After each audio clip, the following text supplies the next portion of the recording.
I'm Sharon Betters, and this is Aging with Grace, Ask an Older Woman. And in this series, we are asking women who are at least 70 years of age or older to answer a question about aging with grace and flourishing in an anti-aging culture. My guest today is Jerdone Davis, and Jerdone shares more of her story in Chapter 5 of Aging with Grace, Flourishing in an Anti-Aging Culture. Jerdone, before we ask you our question about aging with grace, tell us something you enjoy doing just for you. Just for me. I love to swim in the lake.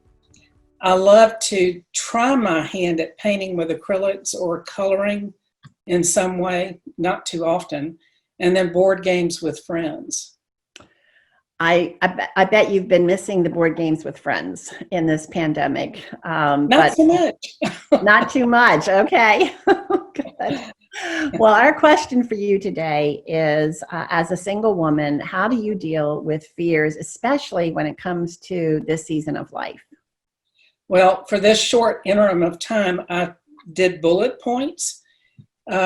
Number one is I preach to myself that I'm not alone.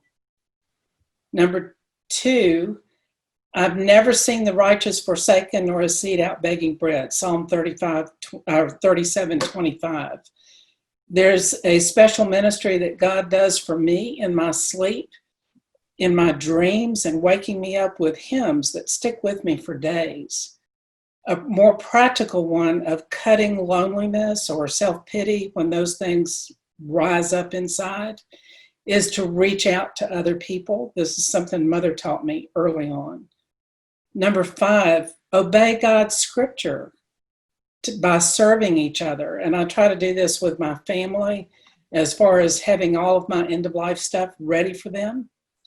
And that's a big one.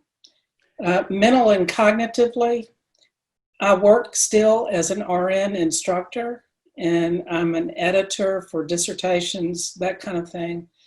Spiritual component, I trust God's faithfulness. I have to remind myself of that, looking back to previous experiences.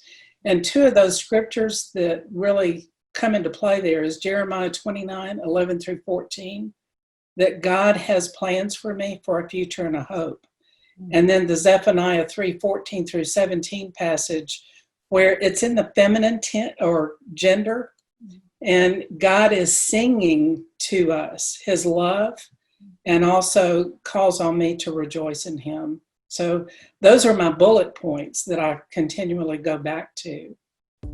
Well, I want to encourage those of you who are joining us that you can go to agingwithgrace.online, and there will be a link to an extended interview with Jerdone where we unpack each of those bullet points. And I know that you are going to be so encouraged by them. And, this is not just for older women. This is for helping younger women prepare for this season of life to be able to age with grace. And what we have in place as younger women is often what is going to determine what we are like as older women. So there are many other resources at agingwithgrace.online, and I hope that you'll go there to check them out. Again, this is Aging with Grace, Ask an Older Woman. I'm Sharon Betters. Thank you so much for joining us.